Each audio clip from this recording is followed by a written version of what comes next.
চাওক বহু কষ্টৰ অন্তত বিচাৰি পালো এই বিনোদ যে সোশ্যাল মিডিয়াত ট্ৰেন্ড কৰি আছে।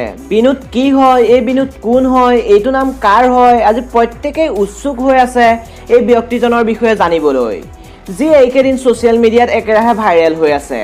সোশ্যাল মিডিয়াত যদি কাৰোবাক সোধা হয় তেন্তে কয় যে আৰে এই বিনোদ নেপালী হয়, আমুক হয়, কোনোবাই কয় যে এওঁ এখেত হয়, কোনোবাই কয় যে এওঁ মিষ্টাৰ ইণ্ডিয়াৰ ভায়েক হয়, যি ক'তো দেখা নাযায়।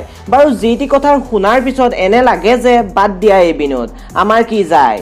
যদি আপুনি টুইটাৰত বিনোদ ট্ৰেণ্ডটো ক্লিক কৰে তেন্তে আপুনি দেখিবলৈ পাব এগালমান মিমছ, যি দেখি আপোনাৰ হাঁহি উঠিব, কিন্তু আপুনি গম নাপাব যে এই বিনোদ হয় কি। এনে হোৱাৰ পিছত আকৌ মাথা ঘূৰাই যায় কোন হয় এই বিনোদ।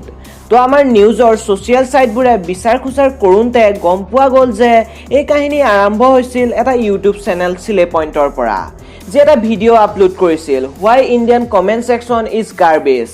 এই ভিডিঅ'টোত কোৱা হৈছিল কিছু এনেকুৱাও মানুহ আছে ইউটিউবত যি মন যায় তাকে কমেণ্ট কৰি দিয়ে, অৰ্থাৎ ভিডিঅ' যিয়ে নহওক কিয় বা লাগিলে আমি যিয়ে শিকিবলৈ নাপাওঁ কিয়, কিন্তু কমেণ্টত 10 বাৰমান যি টি এলফাবেট টাইপ কৰি দিয়ে বা অন্য নহ'লেও নিজৰ নামটোকে টাইপ কৰি দিয়ে।